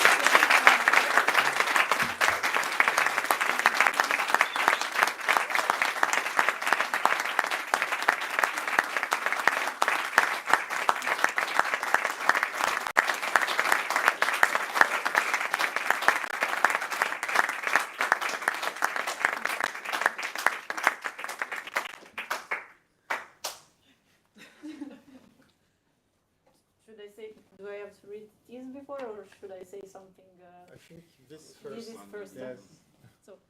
Me, Valentina Scarponi, in the presence of my peers, with the completion of my doctorate in my quest of knowledge, I have carried out demanding research, demonstrated intellectual rigor, ethical reflexibility, and respect for the principle of research integrity. As I pursue my professional career, whatever my chosen field, I pledge to the greatest of my ability to continue to maintain integrity in my relationship to knowledge, in my methods, and in my results.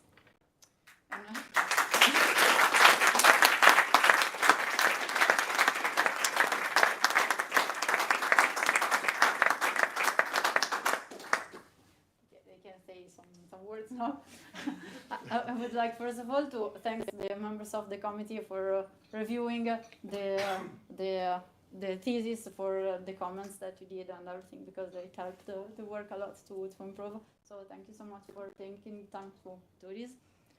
I would really like to thank Stefan for these 3 years, because it has been an amazing experience, both in terms of things that I've learned during the PhD, so like in the professional way, but also for also personally, like I think that I've grown up incredibly during these 3 years, and I've learned so much, and I did so many experiences that I've never thought I would have done, And really thank you, because it has been amazing. Also, all the support that I always had during these 3 years, because I never lacked support, and I really need support to proceed. And it was amazing. Thank you so much. Thank you to Florent, because whenever I needed something, you were always there, always ready to answer to everything, and I mean, it was always super rigorous. I would say it has been super helpful, and I don't know, all the revisions of the papers and of the thesis at the last time, it has been really, thank you so much for all the work. Thank you to Michelle, that I mean, beside the scientific part, you always also supported me, in I don't know, in the complicated times of the thesis, because there has been complicated periods, and you always had also super nice words to help me going on, and reminding me that even if there are rejections of paper, for example, it's not the end of the work, and we just need to keep on going. And so thank you so much. I would like to thank the ETS Tech Consortium, because it has been, I mean, I was able to do this PhD also thank you to your funding, so it has been, thank you so much for the help through this work. Thank you also to the SOFA Consortium, because all the simulations and all the things that I did, I mean, I wouldn't have been able to do all of that without your support. I would like to thank the equipe, because it has been amazing. These years have been amazing. There was I don't know, an environment which was incredible. All the poses, all the games that we played during the poses, and also the discussions that we had all the time. It has been a real pleasure. I mean, I found some real friends from the first day, and I don't know, it helped me a lot also to go on with this PhD, and to really thanks to all of you. I would like to thank all of my friends, because I don't know. So thank you for being here today. It's I don't know, I was not expecting this at all. It's thank you so much for everything since the beginning. I would like also to thank my family, my parents and my brother, and all of my family, because during all these years, not only during the PhD, you've always helped me. You've always been with me, and I don't know, I never felt alone, even if I was sometimes far away from home, and you always supported me in an incredible way, and I would have never been able to be here without you. So thank you so much.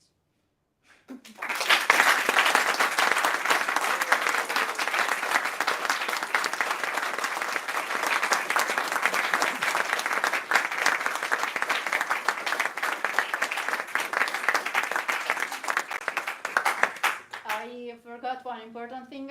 There is the pot de thèse, so the aperitif in the room just beside, so we can go there. We can move everything there. You have to come for a picture. I forgot another thing apparently. All right. You have to prove that that it happened. Yes.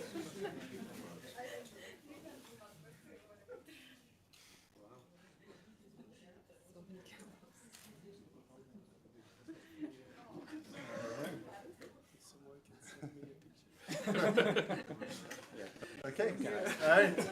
Hey, félicitations. Combien?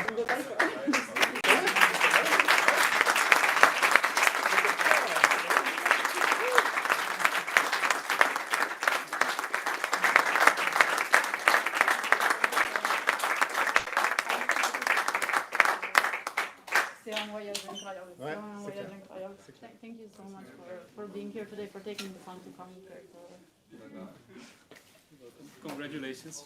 Thank you so much. Congrats, well done. Thank you so much. Congratulations.